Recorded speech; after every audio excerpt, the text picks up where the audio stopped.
I never thought the day would come when I'd stand on the porch of my own farmhouse, watching strangers unload their suitcases onto my front lawn, while my daughter-in-law, my own son's wife, stood beside them, arms folded, eyes cold as winter.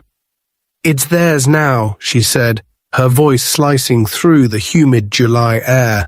"You're not welcome here anymore." The words hit me harder than any storm that ever battered these fields.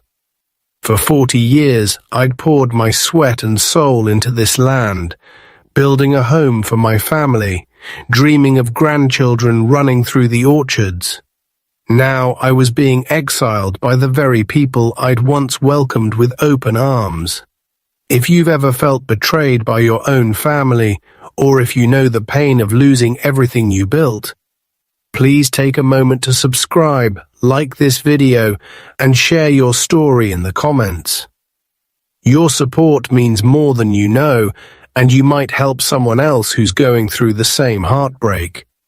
The shock was so sharp, I couldn't even speak. My son David stood behind her, silent, his face turned away, refusing to meet my eyes. I searched for some sign of regret, some flicker of the boy I'd raised, but all I saw was shame and fear. The strangers, her parents, her brother, even a cousin I'd never met, moved through my house as if they owned it, opening cabinets, peering into rooms, laughing at private jokes.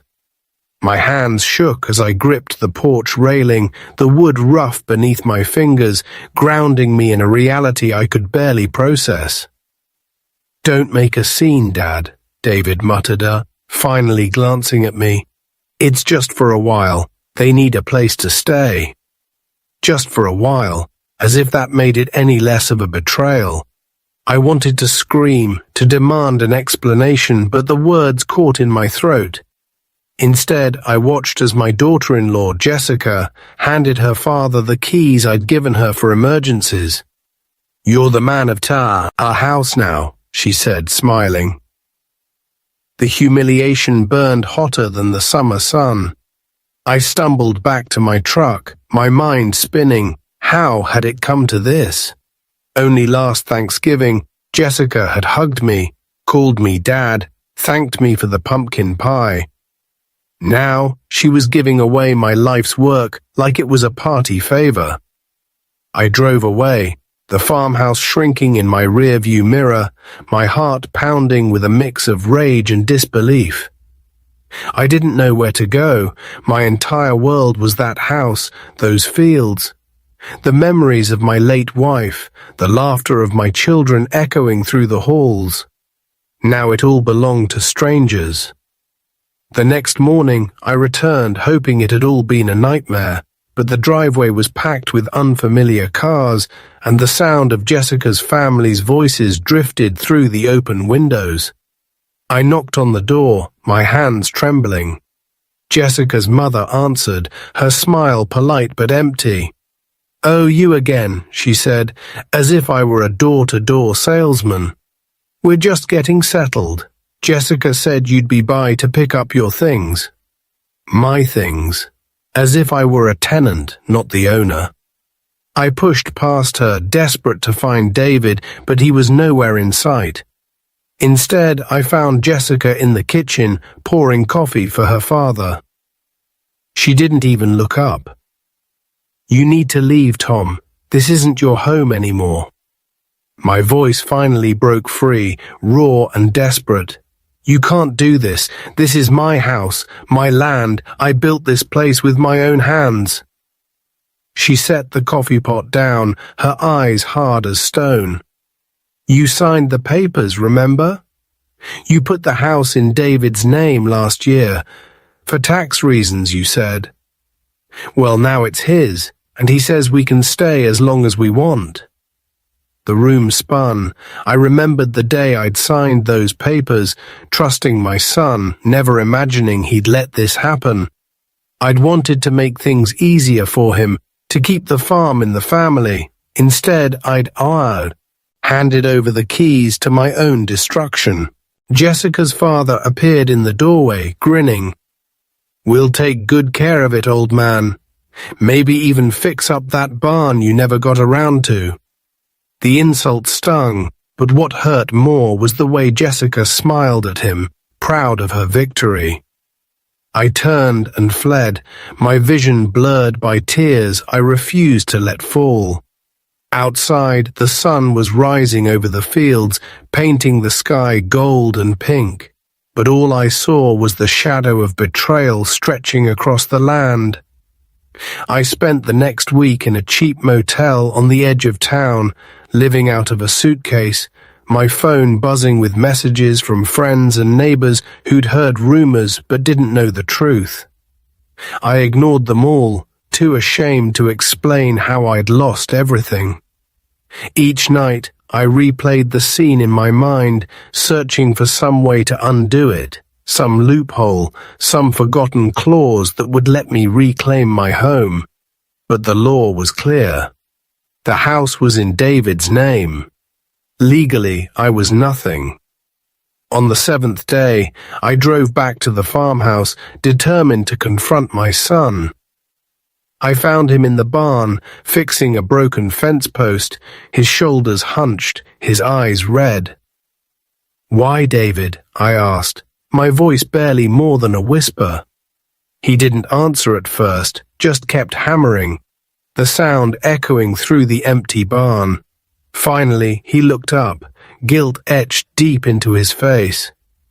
Jessica said it was the only way. Her family lost their house. They had nowhere to go. She said if I didn't help, she'd take the kids and leave. The words hit me like a punch to the gut. My own son, blackmailed by his wife, sacrificing his father for the sake of peace. I wanted to hate him, but all I felt was a crushing sadness. "You could have come to me," I said. "We could have found another way." He shook his head, tears streaming down his face. "I'm sorry, Dad. I didn't know what else to do." I left him there, broken and alone, the weight of his choices pressing down on both of us. But as I drove away, something inside me hardened. I'd spent my whole life putting others first, sacrificing for my family, believing that love meant giving until there was nothing left. But now I realized there was a line that should never be crossed. Betrayal demands justice. And I was done being a victim. The next morning, I woke with a new sense of purpose, a cold, clear resolve I hadn't felt in years. I wasn't going to let Jessica and her family steal my life's work without a fight. I started by driving to the county records office, my hands shaking as I handed over the paperwork. The clerk, a woman about my age, scanned the documents and looked up at me with a mixture of pity and disbelief. "You really put everything in your son's name?" she asked quietly. I nodded, shame burning in my chest. "I trusted him," I said. She shook her head, lips pressed tight. "You're not the first. But you might be the first to do something about it." I left the office with a copy of the deed and a list of local attorneys. I spent the afternoon making calls, my voice growing steadier with each conversation. Most lawyers told me the same thing. The law was on David's side. But one, a sharp-tongued woman named Ms. Carter, listened to my story in silence, then said, "Meet me tomorrow. Bring everything you have. There's always a way, Mr. Thompson, especially when people get greedy." Her confidence was a lifeline, and I clung to it as I drove back to the motel, hope flickering in my chest for the first time since Jessica's coup. That night, I sat on the edge of the motel bed, staring at the faded wallpaper, replaying every moment of the past year. I remembered Jessica's sudden interest in the farm's finances, her insistence that we modernize the paperwork, her constant talk of protecting assets. I'd thought she was looking out for the family. Now I saw the truth. This, she'd been plotting this for months, maybe years. The realization made my blood run cold. I wondered how many other families she'd destroyed before mine. The next day I met Ms. Carter in her cramped office above a bakery. She listened as I laid out the whole sordid tale, her eyes sharp and unblinking. When I finished, she leaned back in her chair, steepling her fingers. You may have signed the house over, but if you were coerced or if there was fraud, we might have a case. And if Jessica's family is living there without a lease, that's trespassing.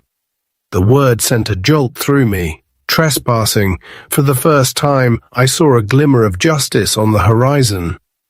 Ms. Carter moved fast. Within days, she'd filed an injunction, freezing any attempt to sell or transfer the property. She sent a formal notice to Jessica and her family, demanding they vacate the premises. The response was immediate and vicious. Jessica called me, her voice dripping with venom. You think you can scare us? My father knows people in this town. You're finished, old man. I hung up, my hands shaking, but I refused to back down. I'd spent too many years letting others walk all over me. Not anymore. Word spread quickly through the small town. Neighbors who'd once waved from their porches now watched me with wary eyes, unsure which side to take. Some sent messages of support, others whispered behind my back. But the worst was the silence from David. Days passed with no word from my son. I wondered if he was trapped, or if he'd chosen his wife's family over his own blood for good. Then one evening, as I sat in the motel lobby nursing a cup of bitter coffee, David appeared. He looked 10 years older, his face drawn and haunted. Dad, I'm sorry, he said, voice cracking. Jessica's furious. Her family's threatening to sue you for harassment. They say you're trying to ruin their lives. I stared at him, anger and heartbreak warring inside me. They ruined mine first, I said quietly. You let them. He flinched, but didn't argue. I don't know what to do. Oh, he whispered. I'm losing my family. I shook my head, the pain almost too much to bear. You lost your family the moment you let them take my house. The legal battle escalated quickly. Jessica's father hired a high-priced attorney from the city, who sent threatening letters and tried to intimidate Ms. Carter. But she was relentless, digging through every document, every email, every text message. She found evidence that Jessica had pressured David to force me out, that her family had moved in before any agreement was made. She uncovered a trail of manipulation and deceit that painted a damning picture. The day of the court hearing arrived, and I walked into the courthouse with my head held high, Ms. Carter at my side. Jessica and her family sat across the aisle, their faces twisted with anger and contempt. David sat alone, eyes fixed on the floor. The judge listened as Ms. Carter laid out the facts, her voice calm and precise. She presented the evidence of coercion, the timeline of events, the blatant trespassing. Jessica's attorney blustered and threatened, but the truth was undeniable. When the judge finally spoke, his words were like thunder. This court finds that the transfer of property was made under duress and without full understanding of the consequences. The farmhouse and all associated land are to be returned to Mr. Thompson immediately. Jessica and her family are ordered to vacate the premises within 48 hours. The courtroom erupted in chaos. Jessica screaming, her father cursing, her mother sobbing, but I just sat there, numb with relief, tears streaming down my face. As I left the courthouse, neighbors who'd once doubted me now offered handshakes and hugs.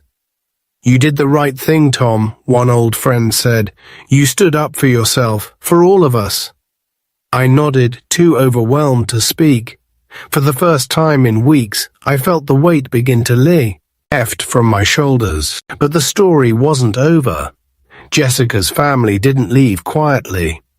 They trashed the house, smashing windows, tearing up floorboards, leaving behind a trail of destruction.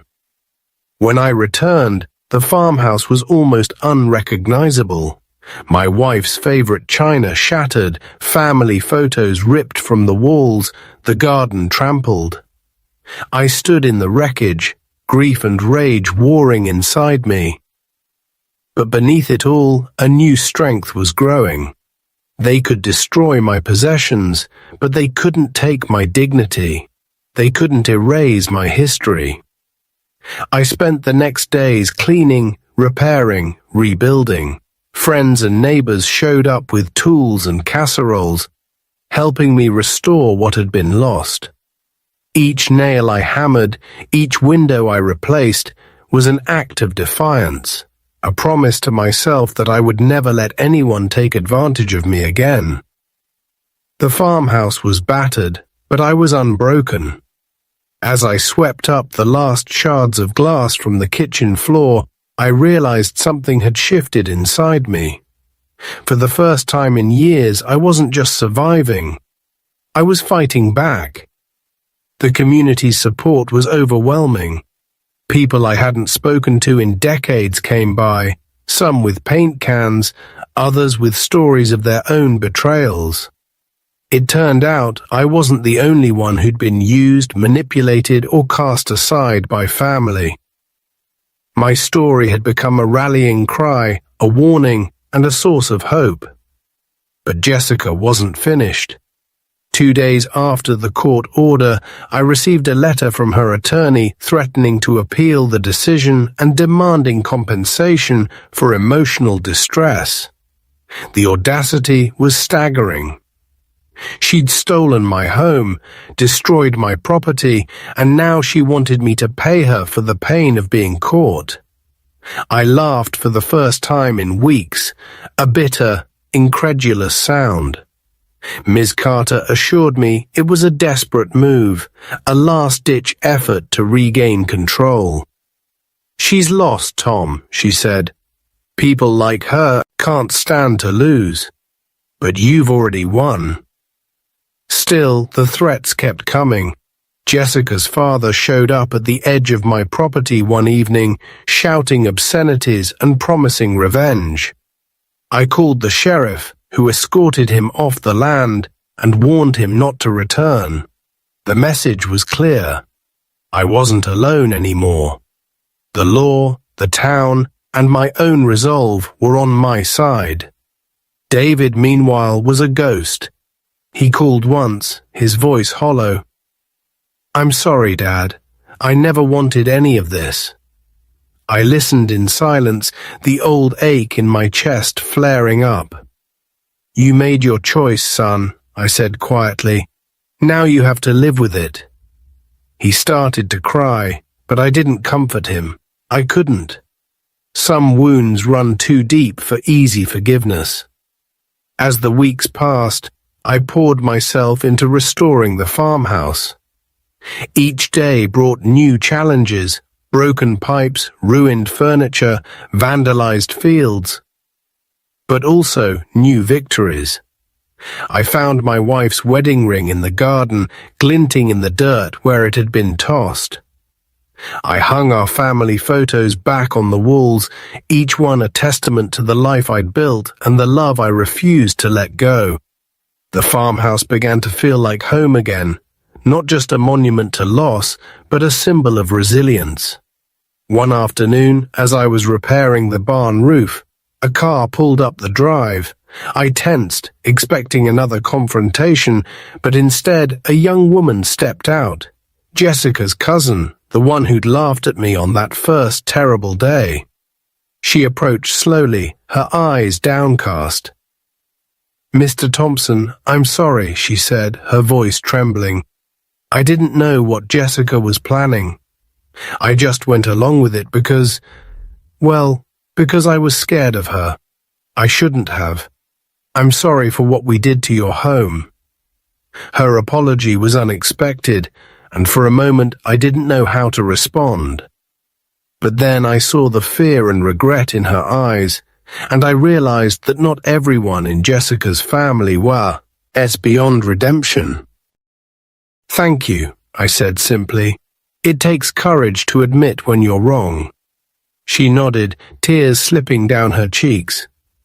If you ever need help with the house or the farm, I'd like to make it right. I nodded, feeling a strange sense of closure. Maybe, I thought, some good could come from all this pain. The final blow came a week later. Jessica and her family were evicted from their own rental home. Apparently they'd tried the same scheme with another relative, and word had spread. No one in town would rent to them, and they were forced to leave, their reputation in ruins.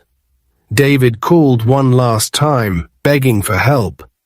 Dad, we have nowhere to go. The kids are scared. Jessica's lost it. Please, just let us stay for a while. I closed my eyes, the weight of his plea pressing down on me. But I remembered the coldness in Jessica's eyes, the laughter of her family as they took over my home, the destruction they'd left behind. I'm sorry, David, I said, my voice steady. I can't help you, not this time. You need to learn what it means to stand on your own. He hung up without another word, and I knew it was the end, not just of the conflict, but of the relationship I'd spent a lifetime trying to protect. That night, I sat on the porch, watching the sun set over the fields. The farmhouse was quiet, the air filled with the scent of fresh paint and new beginnings. I thought about everything I'd lost, my trust, my illusions, my son, and everything I'd gained. Self-respect, boundaries, a community that stood by me when it mattered most. The pain was still there, sharp and raw, but it was tempered by a fierce pride. I'd survived. I'd fought back. And I'd won. As darkness fell, I raised a glass to the memory of my wife, to the family I'd loved and lost, and to the man I'd become. Betrayal had nearly broken me, but in the end it had set me free.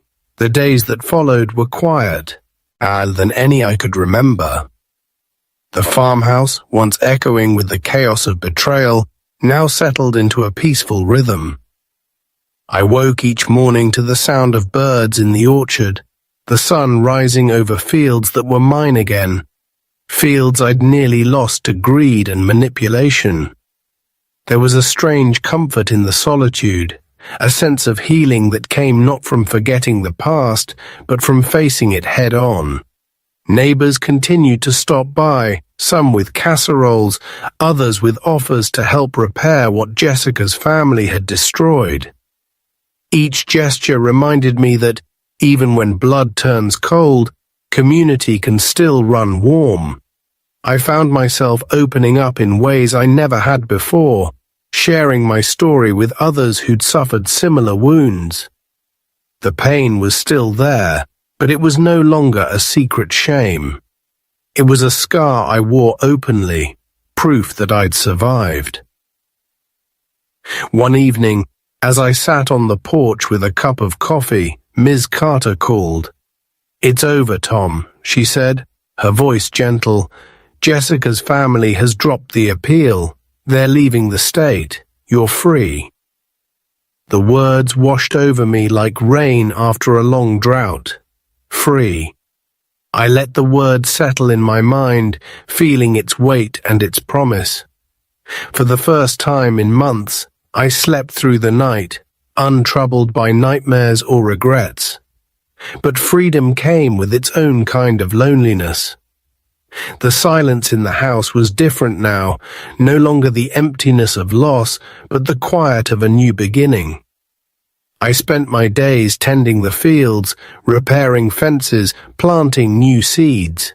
Each task was a small act of reclamation, a way of reminding myself that this land, this life, still belonged to me. One Saturday, as I was mending the garden gate, a car pulled up the drive. It was David. He stepped out slowly, hands in his pockets, eyes downcast. For a long moment, neither of us spoke. The distance between us felt wider than ever.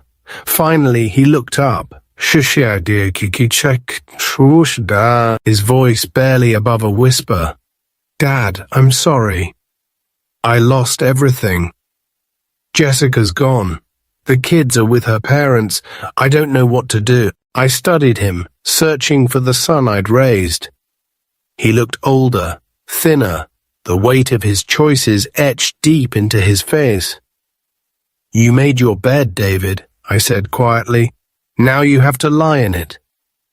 He nodded, tears glistening in his eyes. "I know, I wanted you to know I regret it.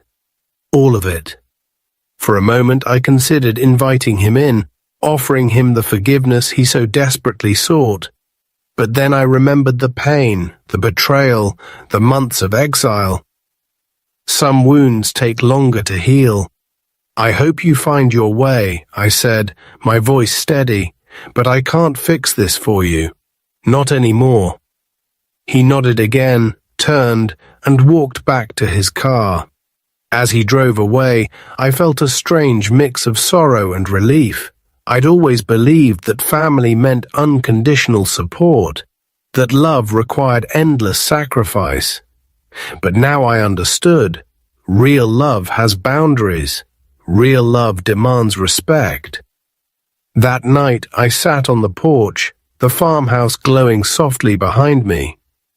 I thought about the journey I'd taken, the trust I'd given, the betrayal I'd endured, the justice I'd fought for. I realized that in losing so much, I'd found something even more valuable, my own self-worth. I was no longer a victim, no longer a man defined by what others took from him. I was the author of my own story, the guardian of my own peace.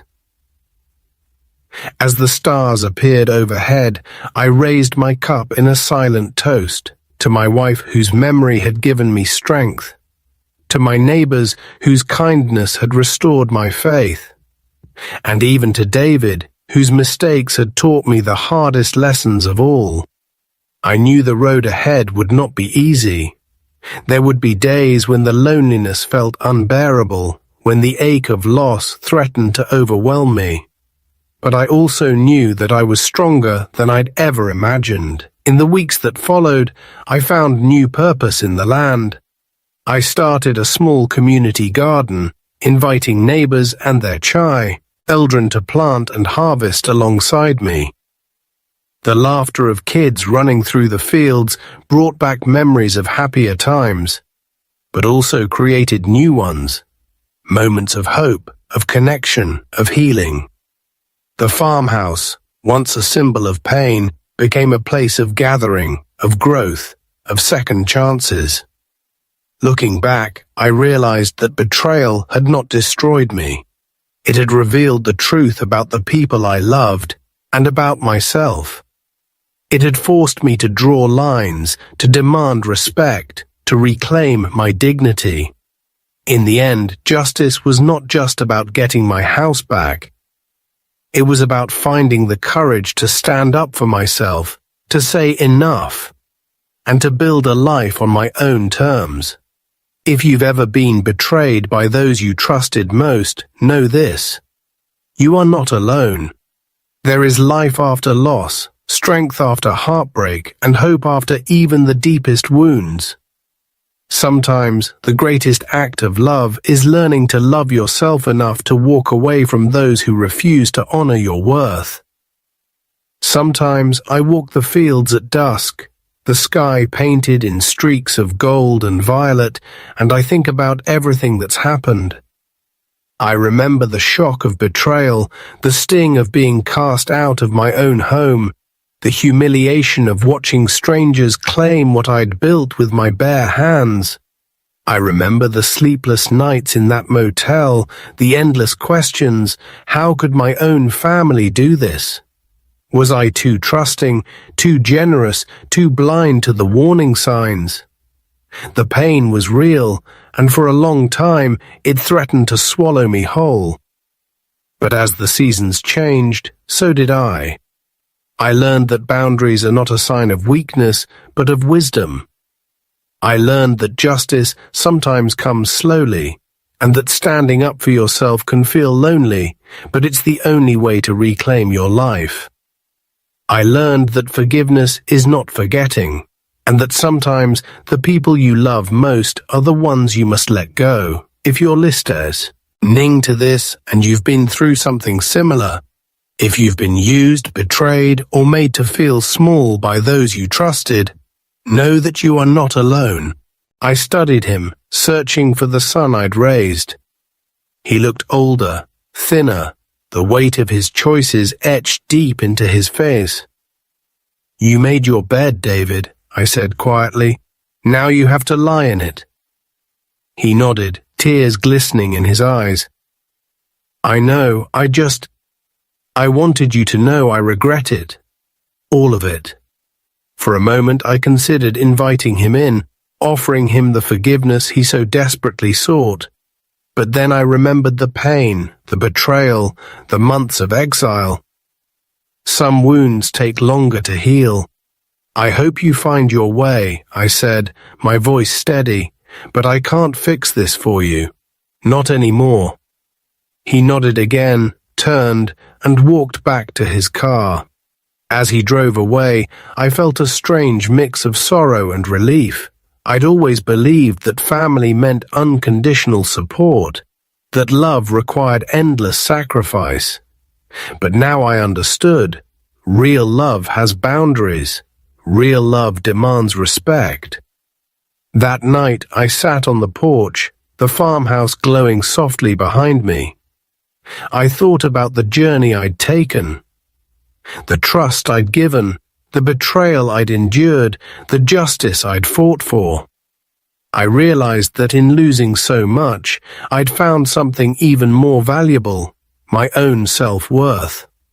I was no longer a victim, no longer a man defined by what others took from him. I was the author of my own story, the guardian of my own peace. As the stars appeared overhead, I raised my cup in a silent toast to my wife whose memory had given me strength, to my neighbors whose kindness had restored my faith, and even to David, whose mistakes had taught me the hardest lessons of all. I knew the road ahead would not be easy. There would be days when the loneliness felt unbearable, when the ache of loss threatened to overwhelm me. But I also knew that I was stronger than I'd ever imagined. In the weeks that followed, I found new purpose in the land. I started a small community garden, inviting neighbors and their children to plant and harvest alongside me. The laughter of kids running through the fields brought back memories of happier times, but also created new ones, moments of hope, of connection, of healing. The farmhouse, once a symbol of pain, became a place of gathering, of growth, of second chances. Looking back, I realized that betrayal had not destroyed me. It had revealed the truth about the people I loved and about myself. It had forced me to draw lines, to demand respect, to reclaim my dignity. In the end, justice was not just about getting my house back. It was about finding the courage to stand up for myself, to say enough, and to build a life on my own terms. If you've ever been betrayed by those you trusted most, know this: you are not alone. There is life after loss, strength after heartbreak, and hope after even the deepest wounds. Sometimes the greatest act of love is learning to love yourself enough to walk away from those who refuse to honor your worth. Sometimes I walk the fields at dusk, the sky painted in streaks of gold and violet, and I think about everything that's happened. I remember the shock of betrayal, the sting of being cast out of my own home, The humiliation of watching strangers claim what I'd built with my bare hands. I remember the sleepless nights in that motel, the endless questions. How could my own family do this? Was I too trusting, too generous, too blind to the warning signs? The pain was real, and for a long time it threatened to swallow me whole. But as the seasons changed, so did I. I learned that boundaries are not a sign of weakness, but of wisdom. I learned that justice sometimes comes slowly, and that standing up for yourself can feel lonely, but it's the only way to reclaim your life. I learned that forgiveness is not forgetting, and that sometimes the people you love most are the ones you must let go. If you're listeners ning to this and you've been through something similar, if you've been used, betrayed, or made to feel small by those you trusted, know that you are not alone. There are thousands of us out here, quietly rebuilding, quietly healing, quietly learning to say no and mean it. Your story matters, your pain is real, and your future is still yours to shape. I don't know what tomorrow will bring. Maybe David will find his way back. Maybe he won't. Maybe the scars will fade. Maybe they'll always ache a little. But I do know this. I am no longer afraid. I am no longer ashamed. I am no longer willing to trade my peace for someone else's comfort. So if you're standing at the edge of your own storm, wondering if you have the strength to fight back, let my story be your answer. You do. You can, and you must.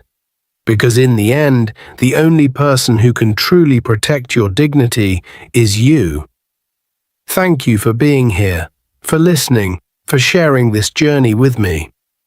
If this story touched your heart, please like, subscribe, and share your own experience in the comments. Let's build a community where no one has to face betrayal alone, and where every act of self-respect is celebrated. To hear more stories of justice, boundaries, and second chances, click on the next video. And remember, sometimes the greatest revenge is simply living well, on your own terms.